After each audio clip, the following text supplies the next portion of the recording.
ഇപ്പോൾ ഇതാ രണ്ടാമത്തെ പരാതി കൂടി വരുന്നു. ആ രണ്ടാമത്തെ പരാതി വരുമ്പോൾ KPCC വീണ്ടും വെട്ടിലാവുകയാണ്. സണ്ണി ജോസഫിനെ പോലുള്ള നേതാക്കൾക്ക് അത് നിഷേധിക്കാൻ കഴിയുന്നില്ലെന്ന് മാത്രമല്ല, അത് DGPക്ക് അയച്ചു കൊടുക്കുന്നു. പക്ഷേ ഇപ്പോഴും സസ്പെൻഷനിൽ നിൽക്കുകയാണ് ഈ രാഹുൽ മാങ്കൂട്ടത്തിൽ.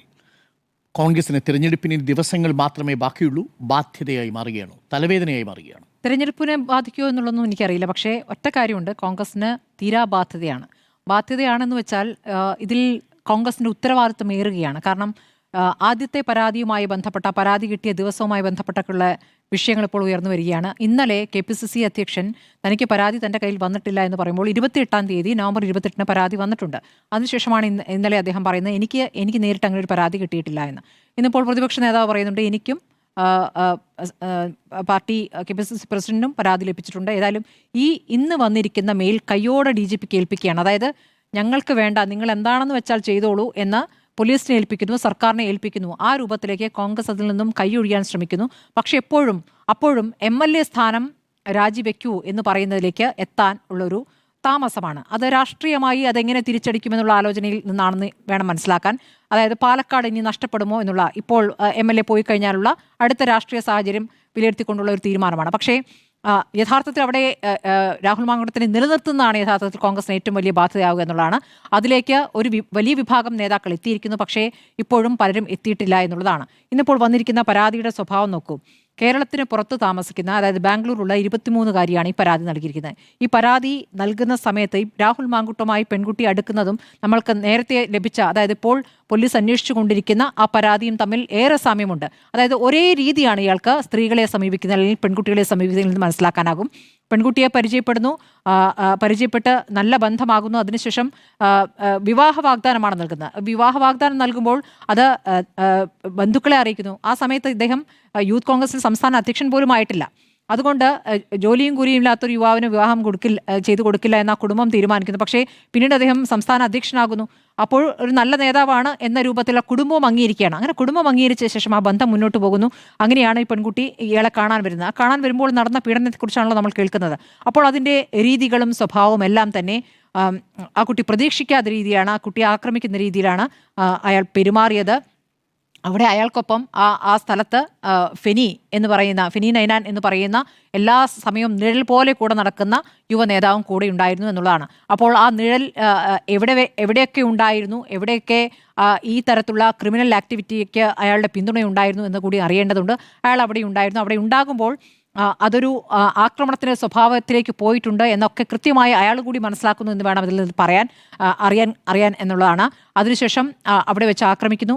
അതിനുശേഷം പറയുന്നത് ഗർഭിണിയാകണം എന്ന് തന്നെയാണ് പറയുന്നത്. ഇത് ഞാൻ മനസ്സിലാക്കുന്നു, ഇയാൾക്ക് ഇതിൽ നിന്നും അയാളുടെ ഒരു രീതി അനുസരിച്ച് അയാൾ ഈ റിസ്ക് എലിമെന്റ് അതിൽ എന്താ പറയുക, അത് എൻജോയ് ചെയ്യുന്ന ആളാന്ന് തോന്നുന്നു.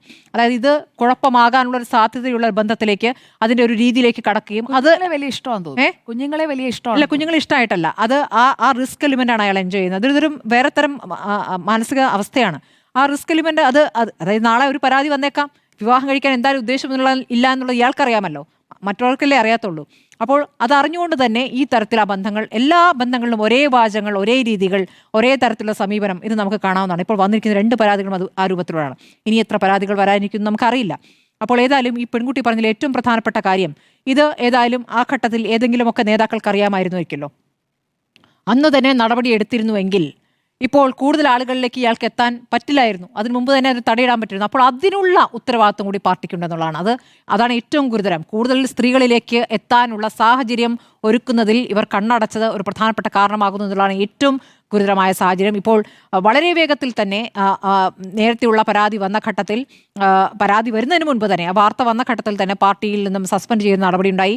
പക്ഷേ ആ വേഗം അവിടെ കൊണ്ട് നിൽക്കുകയാണ്. പിന്നെ അങ്ങോട്ട് മുഴുവൻ മന്ദതയാണ്. ഈ ഘട്ടത്തിലും മന്ദതയാണ്. ഇപ്പോഴും ഒരുമിച്ച് കൂടി ആലോചിക്കണം. പ്രതിപക്ഷ നേതാവിൻ്റെ കാര്യത്തിൽ അന്നും നിലപാടുണ്ടായിരുന്നു, MLA സ്ഥാനം പോയാൽ പോട്ടെ, MLA വേണ്ട, അപ്പോൾ മാറി നിൽക്കുന്നതാണ് പാർട്ടിക്ക് ഗുണം ചെയ്യുക, പാർട്ടിയുടെ ഇമേജ് വർദ്ധിക്കുക എന്നുള്ളത് അന്നേ അദ്ദേഹം മുൻകൂട്ടി കണ്ടിരുന്നു. പക്ഷേ ആ സമയത്ത് അതൊരു രാഷ്ട്രീയ ഉദ്ദേശത്തോടു കൂടി, അല്ലെങ്കിൽ ഒരു ഗ്രൂപ്പിസത്തിൻ്റെ ഭാഗമായി പ്രതിപക്ഷ നേതാവിനെ തകർക്കാനുള്ള ഒരു ആയുധമായി വേറൊരു വിഭാഗം നേതാക്കൾ കൊണ്ട് നടക്കുകയായിരുന്നു. പക്ഷേ ഇപ്പോൾ നേരെ തിരിച്ചടിക്കുന്ന സാഹചര്യത്തിലേക്ക് വന്നിരിക്കുന്നു.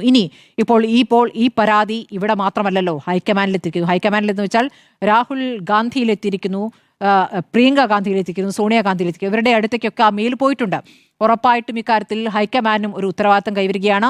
അടിയന്തരമായി ഇക്കാര്യത്തിൽ ഒരു തീരുമാനമെടുക്കേണ്ടതുണ്ട്. MLA സ്ഥാനത്തിന് ഇയാൾ വേണ്ട എന്ന തീരുമാനത്തിലേക്ക് കോൺഗ്രസ് വളരെ വേഗം വരേണ്ടതുണ്ട്. അതിനിപ്പോൾ നാളത്തെ മുൻകൂർ ജാമ്യാപേക്ഷ പരിഗണിച്ച് മുൻകൂർ ജാമ്യം കിട്ടുമോ എന്ന് നോക്കാനുള്ള മുഹൂർത്തം കാത്തിരിക്കേണ്ടതില്ല എന്നുള്ളതാണ് എൻ്റെ അഭിപ്രായം. അതിലേക്ക് എന്താണ് തടസ്സം വരുന്നതെന്നാണ് അറിയേണ്ടത്. എല്ലാ നേതാക്കൾക്കും ഏകാഭിപ്രായത്തിലേക്ക് എത്താൻ കഴിഞ്ഞിട്ടില്ല ഈ ഘട്ടത്തിലും എന്ന് വേണം കരുതാൻ.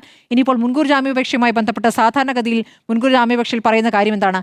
ഞാനിവിടെ തന്നെ അറിയപ്പെടുന്ന രാഷ്ട്രീയ നേതാവാണ്, ഞാനിവിടെ തന്നെയുണ്ട്, ഞാൻ എങ്ങോട്ട് ഒളിച്ചോടി പോകുന്നില്ലെന്ന്. പക്ഷേ ഓടിക്കൊണ്ടിരിക്കുന്ന രാഹുലിനെ അല്ലേ ഇപ്പോൾ കണ്ടുപിടിക്കാൻ പോലീസിന് കഴിഞ്ഞിട്ടില്ല. അപ്പോൾ ആ വാദം അവിടെ നിൽക്കില്ല. ഇനി ആരെയും സ്വാധീനിക്കും, പ്രതികളെ സ്വാധീനിക്കുമെന്നുള്ള വിഷയം, സ്വാധീനിക്കാനുള്ള ശ്രമങ്ങൾ അയാൾക്ക് എത്രത്തോളം സ്വാധീനമുണ്ട് എന്നതിൻ്റെ തെളിവാണ് 3 കാറുകൾ മാറി മാറി അയാൾ ഇപ്പോൾ നാട് വിട്ടിരിക്കുന്നു. ഇപ്പോൾ എവിടെയാണുള്ളത്? തമിഴ്നാട്ടിലാണോ? ഇനി അയാൾ കർണാടകയിലാണോ? ഇതുവരെ അത് പോലീസിന് കണ്ടെത്താൻ കഴിഞ്ഞിട്ടില്ല എന്നുള്ളത് പറയുന്നത് സർക്കാരിൻ്റെ കൂടെ വീഴ്ചയായി മാറുകയാണ്. കാരണം ഈ പരാതി ലഭിച്ചിട്ട് ഇങ്ങനെ ഓടേണ്ട സാഹചര്യം എന്തുകൊണ്ട് വരുന്നു? എന്തുകൊണ്ടാണ് അയാളെ കണ്ടെത്താൻ കഴിയാത്തത് എന്നൊരു ചോദ്യം വരുന്നു. അത്രയ്ക്കും സ്വാധീനമുള്ള ഒരാളാണ് എന്നാണോ അതിൽ നിന്ന് തെളിയേണ്ടത്? ഏതായാലും ഇന്നത്തോടു കൂടി ഇന്ന് അറസ്റ്റ് ചെയ്യേണ്ടതായിരുന്നു. ഇനിയിപ്പോൾ ഇനി വൈകിയ മണിക്കൂറിൽ ഏതെങ്കിലും ആ നടപടിയിലേക്ക് പോകുമെന്ന് എനിക്കറിയില്ല. ഏതായാലും നാളെ മുൻകൂർ ജാമ്യാപേക്ഷ പരിഗണിക്കുന്നതിന് മുൻപ് തന്നെ അറസ്റ്റ് ഉണ്ടാവേണ്ടതായിരുന്നു. ഇതുവരെയും ആ കാര്യത്തിലും നിരാശയാണ് എന്നുള്ളതാണ്. കോൺഗ്രസിന് ബാധ്യതയാണെന്ന കാര്യത്തിൽ ഒരു തർക്കവുമില്ല. അപ്പുറത്തെ സ്വാതന്ത്ര്യ സമര സേനാനി ഇന്നും പച്ചവെള്ളം മാത്രം കുടിച്ചിട്ടാണ് കഴിയുന്നത്. അയാൾക്ക് കൂടി ബോധ്യമാകുന്ന രീതിയിൽ ഈ പരാതി കൂടി അയാളുടെ മുന്നിലേക്ക് എത്തേണ്ടതുണ്ട്. അയാൾക്ക് പിന്തുണ നൽകുന്നവരും അത് അയാളെ അറിയിക്കേണ്ടതുണ്ട്. ഇത് ആദ്യത്തെ പരാതിക്കാരിയെ കള്ളി എന്ന വാക്ക് ഉപയോഗിച്ചുകൊണ്ടാണ് അയാൾ പറഞ്ഞുകൊണ്ടിരുന്നത്. ബാക്കി കാര്യങ്ങളൊക്കെ അയാൾ ചെയ്യാൻ റെഡിയാക്കി വെച്ചിരുന്നതാണ് അതിന് മുമ്പ് തന്നെ അറസ്റ്റിലായി എന്നുള്ളതാണ്. അപ്പോൾ അത്തരം ആളുകൾ ഏത് രൂപത്തിലാണ് സമൂഹത്തിന് പ്രശ്നമുണ്ടാക്കുന്നത് എന്നത് തെളിഞ്ഞു കഴിഞ്ഞതാണ്. അയാൾ ജയിലിലാണ്. അത് ഒരു സന്ദേശമായി നിൽക്കും. നമ്മൾ ഇന്നലെ അത് ചർച്ച ചെയ്തതാണ്. അതിനോടൊപ്പം തന്നെ കോൺഗ്രസും ഒരു നല്ല തീരുമാനത്തിലേക്ക് പോകാൻ വൈകിയിരിക്കുന്നു. ഇനിയും വൈകുന്നത് ഇനിയും അടുത്ത പരാതി കൂടി വരാനുള്ള സാഹചര്യം ഒരുക്കുമെന്നുള്ളതാണ് എനിക്ക് പറയാൻ.